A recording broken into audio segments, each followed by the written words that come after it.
Welcome to the Heavy Spoilers Show. I'm your host Paul. In this video we're breaking down Deadpool.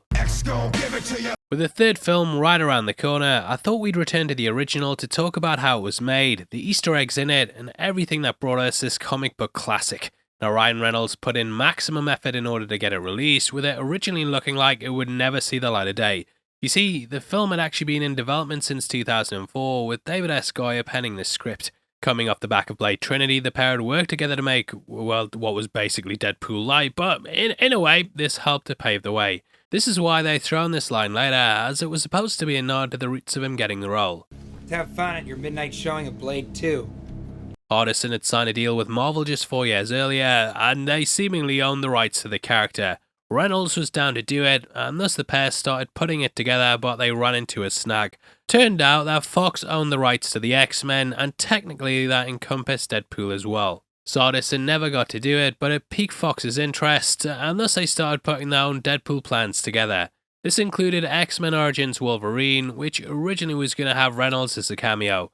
However, the further they worked on the script, the more they realised he could work as the end villain. However, we all know how that turned out, though they did make sure to keep the character alive in the post-credit scene. Yay!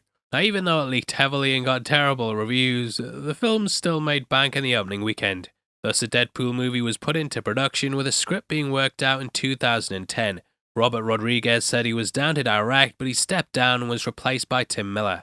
Miller had worked on the VFX for the X-Men films and even shot the opening scene for Thor: The Dark World. His friendship with James Cameron really helped to get the movie made, and he was pushed here to make his first full feature-length film. However, after Green Lantern came out, Fox shit the bed a bit and started working behind the scenes to try and change the film's structure. They wanted to go the PG-13 route and needed some test footage before greenlighting the flick. They ended up getting Miller to produce a CGI render, which Ryan Reynolds then provided the voice of. Fox said "Fox this" and then canned the whole idea, with them instead wanting him to feature in a team-up movie. This was around about 2012, which is when the Avengers had just changed cinema. You get a team-up, you get a team-up, everyone gets a team-up movie, and thus they scrapped the project and worked together putting Deadpool in a team-up film. That is, of course, until 2014, when someone ended up leaking that test footage.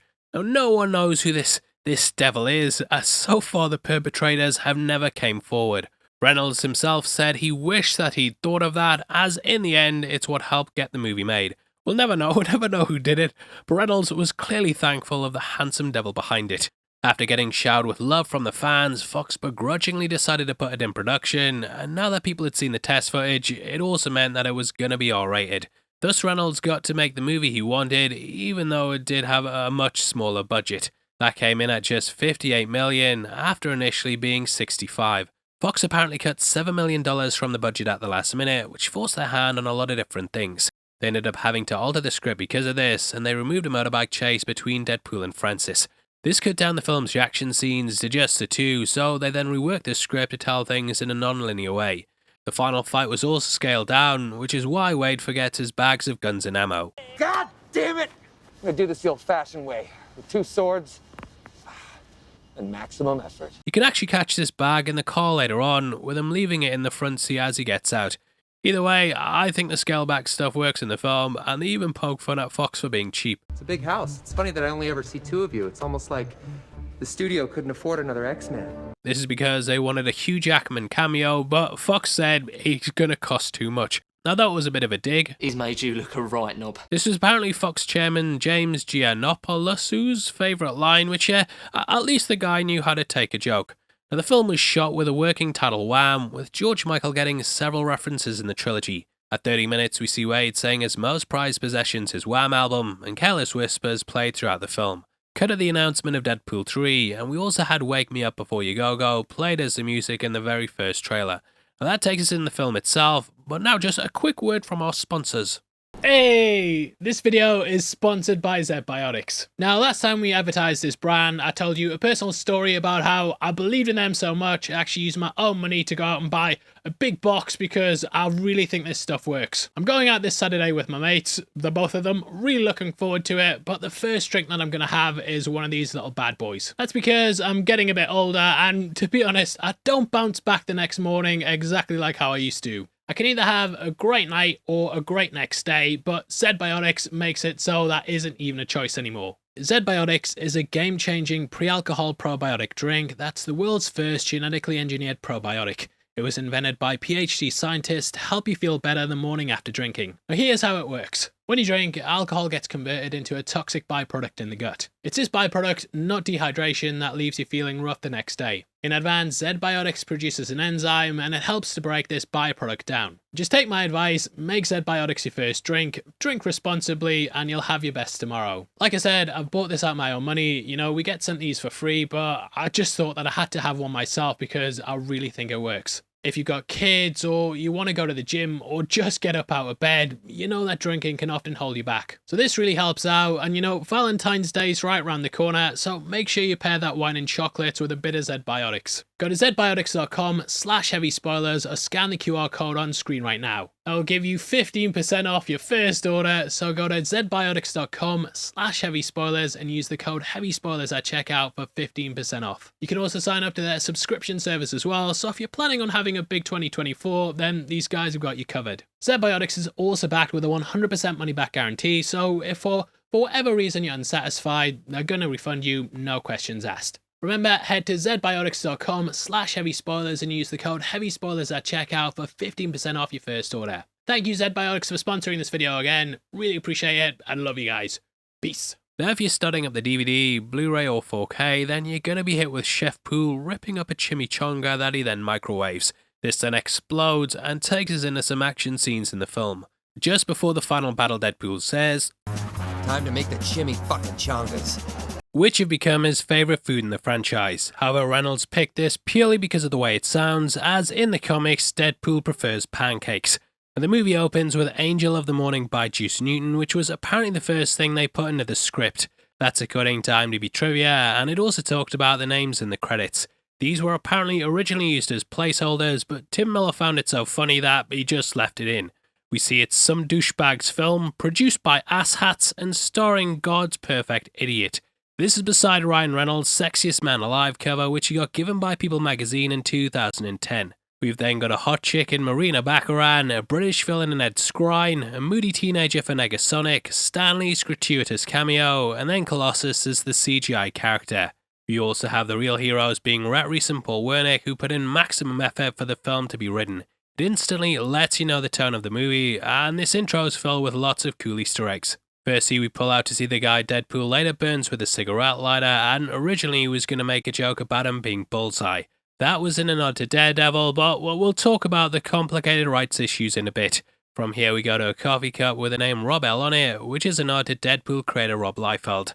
There's also a card coming out of a wallet, which is a nod to Ryan Reynolds' role as the Green Lantern. As we go from the wallet, we can see there's also a card that's come out for number 5 Orange. This is a strip club from Reynolds' hometown in Vancouver, which is where they go at the 1 hour 11 mark, which I know from the sign outside if my wife is watching, as I do not know anything about strip clubs, and if I was Googling the address of number 5 Orange, it's purely because it was for research purposes for a YouTube video.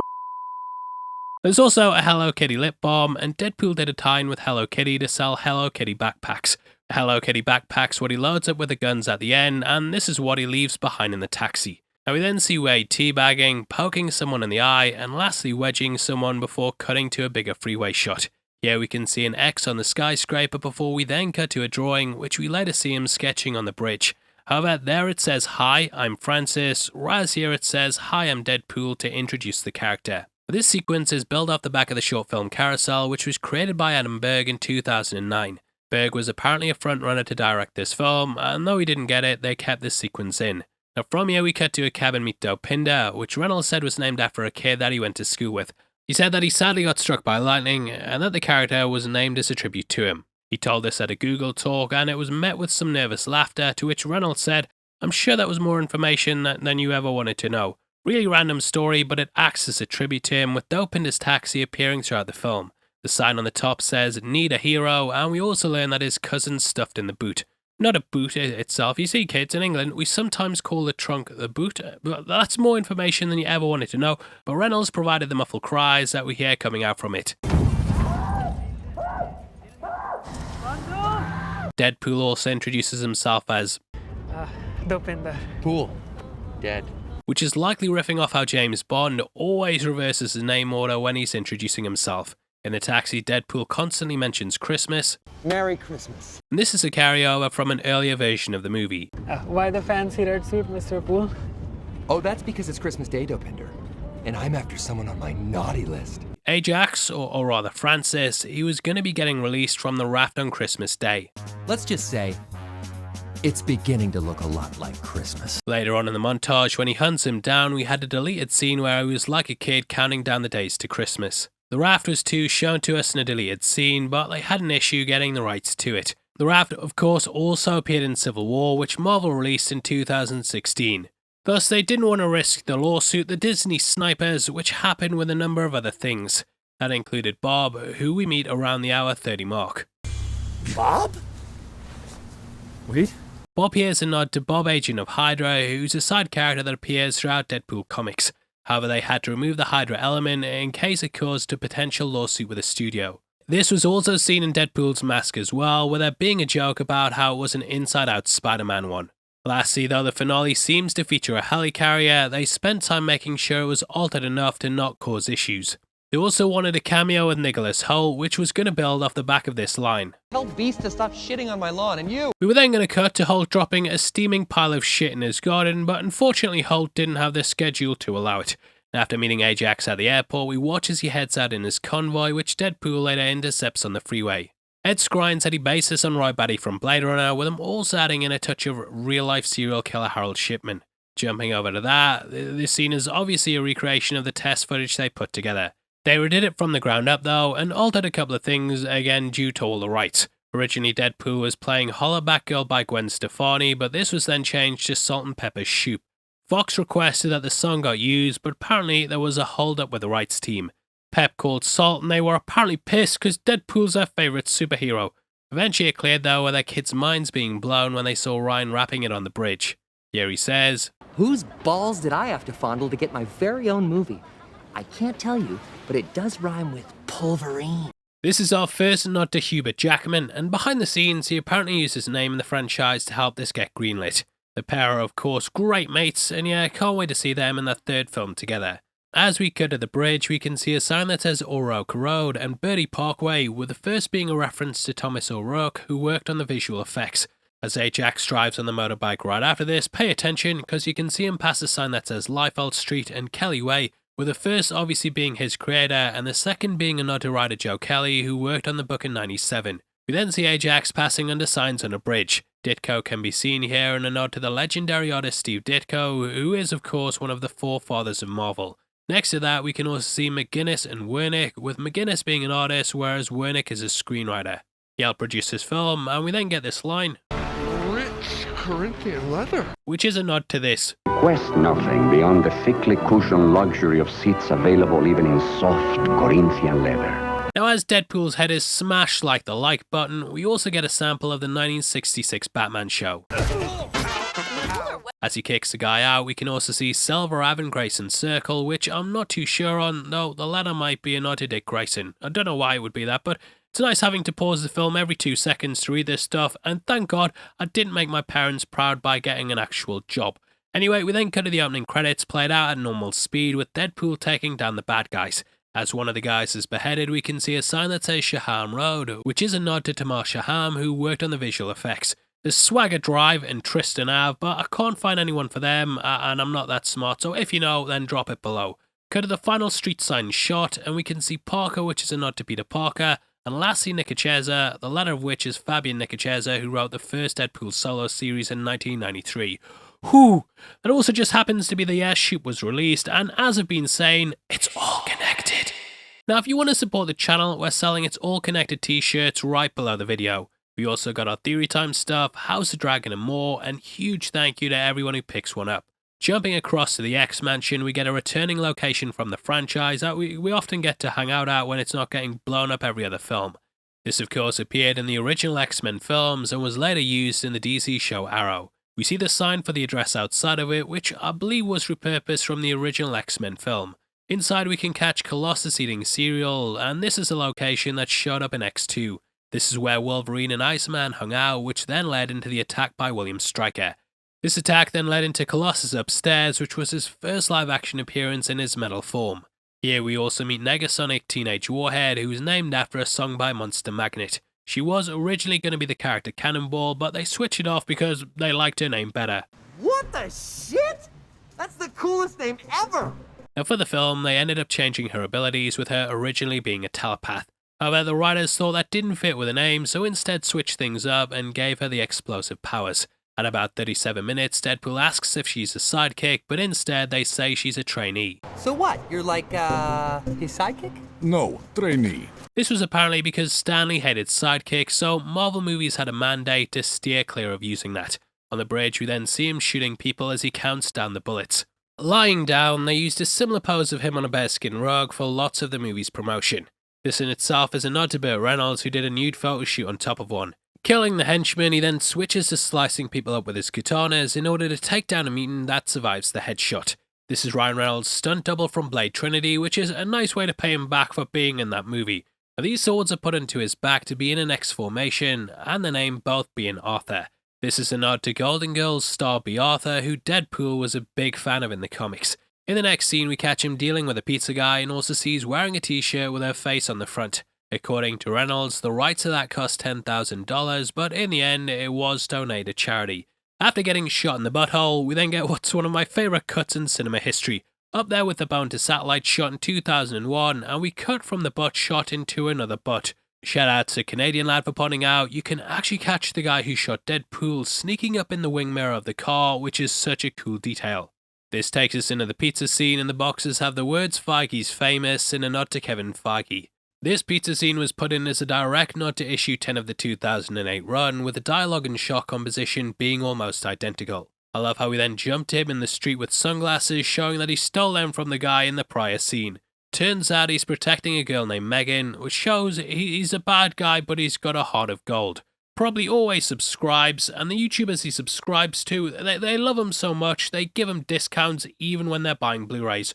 Right now, we've teamed up with Arrow Films, who sell lots of 4K classics like RoboCop, and they've just launched Carrie. If you want 10% off, just head to our link in the description and use the code HEAVYSpoilers at checkout. Shabow! Now from here, we cut to the Sister Margaret's bar for wayward girls.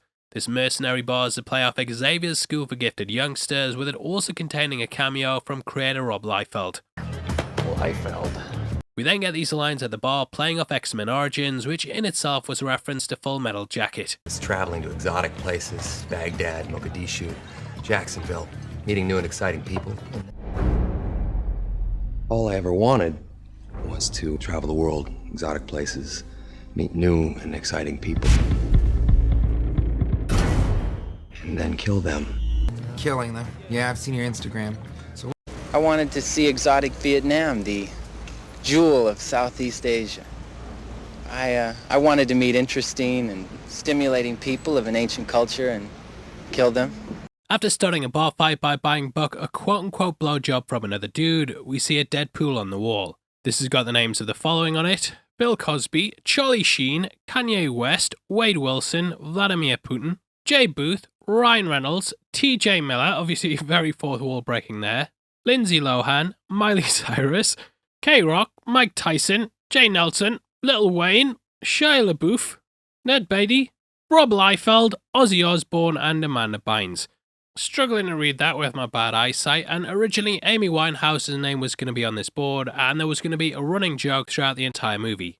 This script can be read on Internet Archive, with the singer's name being mentioned 6 times throughout. It would see us getting cutaway scenes in which he almost died that will lace throughout the movie. Then for the post-credit scene, we'd see her get run over by a double-decker bus, with her body getting sprayed over Trafalgar Square. Sadly, she died in 2011, and thus they removed it due to it being distasteful. Now from this point we then meet Vanessa, who's a character that comes from the comics, in that she was also a prostitute, but Baccarat ended up wanting to flesh out the role. In the comics, she ends up becoming Copycat, who's a Mystique-type mutant with the power to shapeshift. Olivia Munn was originally in the part, but she backed out in order to play Psylocke. Both this and Apocalypse were produced by Simon Kinberg, with her audition here helping to open up that door. Anyway, this whole scene of them going back and forth is a reference to Monty Python's 4 Yorkshiremen skit. Childhood. Rougher than yours. Daddy left before I was born. Daddy left before I was conceived. We used to live in a tiny, tumble-down old house with great holes in the roof. House? You're lucky to have a house. We used to live in one room, 26 of us. All there. No furniture. Half the floor was missing, and we were all huddled in one corner for fear of falling. Room? You were lucky to have a room. We used to have to live in corridor. I watched my own birthday party through the keyhole of a locked closet, which also happens to be Your my... bedroom. Lucky, I slept in a dishwasher box. You had a dishwasher. John Cleese is of course a founding member, with his Fawlty Towers character getting a reference later on. Is it Basil Fawlty? Monty Python were also given a nod when Deadpool fights Colossus, with it riffing off the back of the Black Knight sketch. I promise this gets worse for you, big boy! This is embarrassing. All right, we call it a draw. This includes nods to RoboCop. Dead or alive, you're coming with me. Dead or alive, you are coming with me. And Reynolds is home in Canada with the Canadian national anthem. Canada! Poole also does what some animals do when trapped, and he cuts off his limb in order to escape. During this he says, "Are you there, God? It's me, Margaret." This is a reference to a novel by Judy Blume, which is about a girl getting her first period. Match that with the blood spray, and you get that, mate, you get that. Anyway, we cut to a fake-out shot of Vanessa and Wade having sex, which is revealed to be at an arcade. Cashing in his tickets, we can also see a dog up on the top shelf with a red mask and black eyes. This is a nod to Dogpool, who we know is going to be appearing in Deadpool 3 because Ryan Reynolds posted about it on Instagram. Spoiler alert. During the love montage scene, we then see them sitting about reading, with Wade diving into the memoirs of Mario Lopez. This is a reference to their April Fool's video in which they announced the movie would be R-rated. And I heard the movie studio just announced that they're aiming for a PG-13 rating. Yeah, we're working to. I mean, yeah, we're working to keep the spirit of the comic book alive. Though, I think no it's matter smart, what. man, that you guys keep it family friendly. Because... Yeah, I don't know if I'd go, so far as to say it's, family friendly, but bottom line, Ryan, there may be a billion reasons to make a family friendly movie, as in sequels and toys. And listen, Ryan, if you Fuck you, Slater. April Fools. Deadpool will of course be rated R. Wade also ends up posing with a ring pop, which was a bit of a meme at the time, but it took off later during the pandemic when couples couldn't really leave the house. Vanessa then says, "Ride a bitch is back like Yoda on Luke," which he signifies his empire, and Wade then says, Jesus Christ, it's like I made you in a computer. And this is a nod to Weird Science, you get that, mate. Now, getting his cancer diagnosis makes him realise how much he loves her, and it's in this he sees how much he's going to lose. We then cut back to the highway and get more of a focus on the X before Deadpool then kicks the crap out of Francis. That's why Regina rhymes with fun. Now, this is a saying that became famous after Mick Jagger used it to describe the town during a concert. This was originally where the motorbike chase was going to go down now, with the budget then making them reduce it to what we get. We then get this line. Yeah, like I got bit by a radioactive Shar-Pei. Now, obviously, mate, this is a reference to Spider-Man who got bitten by a radioactive spider. However, the Shar-Pei itself comes from Deadpool comics when he said he looked like Ryan Reynolds crossed with a Shar-Pei. This has since made Reynolds think he was destined to play the role, and we then get a call back to his own previous iteration. That happens when Colossus throws Deadpool, and we then cut to a figure from XMen Origins. I think we can all agree that shit just went sideways in the most colossal way. Well, maybe not the most. This is obviously a nod to Colossus, but also how much that movie nearly fucked everything up. Back with Vanessa, we see two Broadway references with Wade wearing a shirt for rent. Vanessa also holds up a purse with Bernadette Peters on it, who starred in several Broadway shows. Rent has the character Roger dying from HIV, with it being a prolonged illness that was picked to mirror Wade's cancer. We were originally going to get several scenes of him seeking out treatment that would see him going across the globe. There's a deleted scene of him going out to Mexico, where there's apparently a miracle clinic. This is said to feature a doctor who performs psychic surgery, but Wade quickly realizes that it's just a con. Wade ended up killing the doctor, and at this point he then left Vanessa. He'd also start to reconsider the recruitment officer's offer, whereas they just have him looking through leaflets and then meeting the agent. We then cut to the rain on the windows, which is where he decides to go to Weapons Plus. Now back at the bar, he gets handed a card with the agent's phone number on, which is the same as Kevin Spacey's character during American Beauty. He also looks like Kevin Spacey, whose character sleeps with a high schooler in that, and this is why he keeps calling him a nonce. Which, yeah, we know what accusations came out a couple of years later. We also get a reference to Jared from Subway right before he kills him as well. Nice to see you, Jared. And Deadpool calls him Agent Smith, which is actually a pretty good Easter egg if you add the shades. In the subtitles, he's called Agent Smith as well, and at the hour 3:35 mark, we see that Wade's called him that on a post-it note on the wall. At home, he excuses a nightmare as dreaming that he kidnapped Liam Neeson's daughter, which is obviously a reference to Taken. However, there's a slightly deeper cut here, as Neeson starred in the final Dirty Harry movie, which is called The Deadpool. This is what gave Rob Liefeld the idea, and it's where he got the name from the character. Moving on, we then cut back to the freeway, where Wade really lays into the X-Men. The Heavensgate reference is to Marshall Herf Applewhite, who's known for organising the largest mass suicide as part of his cult. Watched a documentary on him last week, and yeah, it involved Christ being an alien and their leaders saying they were aliens as well. I think got really weird, but I think it was them saying that it might be how Charles is a mutant and so on and so forth. Again, sorry having to bleep all this stuff as well. YouTube's just a nightmare at the moment for demonetization with us. They even gave us a yellow dollar for showing vampires in Blade 2. You know what I'm saying? It's terrible. Now Colossus then says he's going to take him to the Professor, with Deadpool saying, "Let us go talk to the Professor." McAvoy or Stewart? These timelines are so confusing. You get that one, mate. You get it. And he also talks about 127 hours before soaring off his arm. He then jumps into a garbage truck, and we get another great transition into the past. This season being wheeled into the lab, which is where they'll trigger his mutation. We also get a big nod to Green Lantern. And please don't make the super suit green. Or animated. Now it's also important to note that chronologically, the fourth wall breaks only come after these experiments. In all the scenes where he's normal, they just keep him as a standard character, but after this is triggered, he talks to the audience. Down in the lab, we see the mutant Marrow, who has spikes sticking out her back. Marrow is the leader of the Morlocks, and she possesses bones that grow out of her skin. Here we also meet Gina Carano's Angel Dust, who in the comics also joined the Morlocks. Her powers in the source material are based on adrenaline, which causes her to quickly develop super strength. However, this makes her tire really easily, which is why she ends up becoming exhausted when fighting against Colossus. We also learn Ajax gave Deadpool his powers, whereas in the comics it was caused by Dr. Kilbrew. Ajax was mainly his henchman, but they just pushed the two characters together so they could have one main villain for the film. At this point we see him getting the serum, and you can also notice drops of blood within it. The comics had Wolverine's blood being used in the experiments on Wade, and this is what gave the character his healing factor. It saw that this could be how Wade gets it here, which ties in neatly to the end of X-Men Apocalypse. That post-credit scene has his blood being taken, which may explain how the lab was able to get it.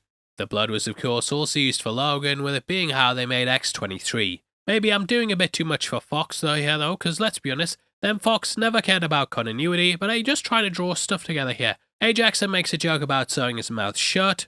Well, sew your pretty mouth shut. Which is of course a reference to XMen Origins. Deadpool at this point is tortured to trigger his abilities, but on this watch through, I wonder if it had already kicked in. That takes us into the Now, he of course has a healing factor, and they mention how they keep putting him through worse and worse pain to get it to begin. So sorry guys, I'm a moron, but I make myself laugh at least, even if no one else does. But I actually wondered if he was able to get through this because he's constantly healing, and thus they have to then up things. I wonder if his skin changed because his blood cells were filled with oxygen, and then his body was trying to heal them, which is what then changed his appearance. You know, I said a few times a crap theory about a foot of drop theory, and it's completely rubbish. Now we also meet the character Cunningham, with this being a nod to the comics character David Cunningham. In the source material, that's the character Worm, who was also the one that gave Deadpool his name. He ended up dying after Ajax pushed the experiments too far, and Wade snapped his neck as a sign of mercy. Here he sets fire to the lab, and Cunningham looks at him almost like he's thankful that he's finally out of his misery. Just watching Wade get put in that suffocation machine, it's genuinely something that's always stuck with me, and I can't imagine how agonizing it would be being stuck like this for days. Normally they'd pussyfoot around this sort of stuff, but here they really go all in with it. Ajax reveals that they're actually making super slaves, and that he'll be fitted with a control collar and sold at the highest bidder. These colours appear at the 1 hour 7 mark, and I wonder if the ones that appear in Deadpool 2 are also related to it. Fighting amongst the fire, the scene always reminded me a bit of V for Vendetta, which we will cover on the channel at some point, but it'll probably be about November because that makes the most sense. I did just get the new Mondo 4K Steelbook though, and yeah, I'd love to do that on a breakdown because it's absolutely perfect for one. Now that film's origin story had a Phoenix metaphor too, which carries across here to Wade, who rises from the fire. Seeing Vanessa, he goes to return to her, but decides against it after seeing people's reaction to him. Now at this point, they were going to get some scenes riffing off a Groundhog Day, and we'd see Deadpool constantly trying to off himself. He then keep waking up in the morgue and come to realise his healing factor made him near invincible. There was a deleted scene of him getting run over by a bus, but they cut this moment out and then skipped over the montage. Back at the bar, they then start brainstorming names, including Scaredevil, which you get that. We then get Deadpool hunting down Francis and can see from his photo on the wall that he wears a crown of dicks. Wearing white, the blood becomes impossible to wash out, so in the end, Wade starts rocking red. They also have a little nod to Deathstroke in his very first costume, which we can see as just a single eye slit. Deathstroke's real name is Slade Wilson, with Deadpool borrowing heavily from the character. In the background, we also hear the Deadpool Rap, which is building off the back of the Deadpool game. That had its own rap to it, and Tim Miller got the group back to record one for the movie. They call me Deadpool, I'm hella fast. Came to murk the bad guys and get some ass. Got blades for days, got guns galore, got combo moves, evades and more. Slowly he runs over someone on a Zamboni, and we then cut to a drawing of him, which even has Zamboni guy written on the post-it note. It's in this montage that we also meet Blind Al, with her listening to blind singer Ray Charles when we cut to her apartment. Later on, Deadpool says, And also, there's about 116 kilos of cocaine buried somewhere in the apartment, right next to the cure for blindness. And cut to Deadpool 2, and I love how we get a call back to this, as we can see both the drugs and cure for blindness hidden under the floorboards. Just behind them, we can also see a finger statuette, which is actually the Flying Fickle Finger of Fate award. This was presented on Laugh-In, which is where it was given for the most ridiculous news item of the week. Now when Wade gets back to his apartment, we see he covers his severed hand with a red towel. At the hour 6 mark, he swaps this out for a clean one, which we can see is cream coloured. This shows that this other towel's red because of blood, showing that he's used it a lot before. Slowly his hand's starting to grow back, and the VFX artist looked at fetuses to see how they formed in the womb. Inside the apartment, he picks up a unicorn and a bottle of lotion, which we kinda know what he's up to because we caught him in the fast forward section at roughly the hour and 4 minute mark. Cut to Wade then going to the strip club, which is where we get our Stanley cameo. Stan jokingly said he was annoyed they didn't let him film at a real one, with this scene being done on a closed set. This was then spliced up and then dropped into it, and from here we see as Ajax kidnaps Vanessa. Realizing she's gone, it then leads to Weasel saying, Go get her, Tiger. This is of course a nod to Mary Jane, who constantly says things along the same lines to Peter Parker. Deadpool also says it later on to Negasonic, Go get her, Tiger. which takes us into the quote-unquote helicarrier with Deadpool and co walking out to DMX. X Gon Give It To You carries a double meaning, as X could mean the X-Men and they all possess the X gene. The scrapyard itself has several X's in it, with there being 3 signs for their company Amix. We can also catch 4 crossing signs which are all carrying an X, and on top of this, after the superhero landing, we see that Angel Dust's back has straps on it that make an X. Now from here, Negasonic burns through her clothing to reveal her X-Men suit below it. This is pulled straight out of the comics, and it reminded me a lot of the ones from the Grant Morrison run. Miller apparently fought to get this in the movie, as Fox was still wanting to go with those black leather suits. What would you prefer? Yellow spandex? Yes, actually. Yes.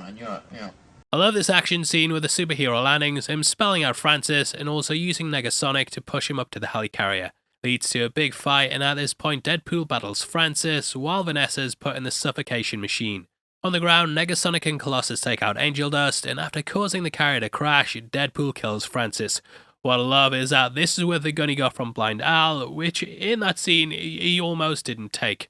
We then see Colossus start vomiting, and this was apparently a nightmare for motion capture artist Greg LaSalle, as he had to keep retching over and over and over again. Miller said he had to step in and tell him to stop because he was retching so much he was gonna pass out. Deadpool then says, Now, if you'll excuse me, I'm just a boy about to stand in front of a girl. Which is a play on Notting Hill. I'm also just a girl standing in front of a boy. He then takes off his mask, and we can see it's got Hugh Jackman's face cut out from the cover of the Sexiest Man Alive magazine. Ending the movie to Careless Whisper, we then jump to the post-credits scene riffing off the back of Ferris Bueller. He comes out wearing the bathrobe, and even makes this sound. This is from the song Oh Yeah by the band Yellow, which featured in one of the most famous scenes in the movie. Deadpool also says Cable will be in the sequel, which, as we know, came true with Josh Brolin. Lastly, he says, we're expecting Sam Jackson to show up, which calls back to the post-credit scene that arguably started the whole craze. Anyway, that wraps up the movie, and it went on to have great success. Great success. This was the first R-rated film to have a 3-day opening of over $100 million, which led the way to it later grossing $782 million. Reynolds really helped with the marketing, and he got involved in every way he could help to push the film. Behind the scenes though, he was doing what he could to help out the fans, and there's a really sad story with a kid called Conor McGrath. McGrath was a 13-year-old with cancer who asked to attend one of the screenings as part of Make-A-Wish. These were held in New York and LA, with the events being fan exclusives. Unfortunately, his illness got worse, and McGrath was unable to travel out from Edmonton. Hearing this, Reynolds travelled out to him, and they held a private screening with him.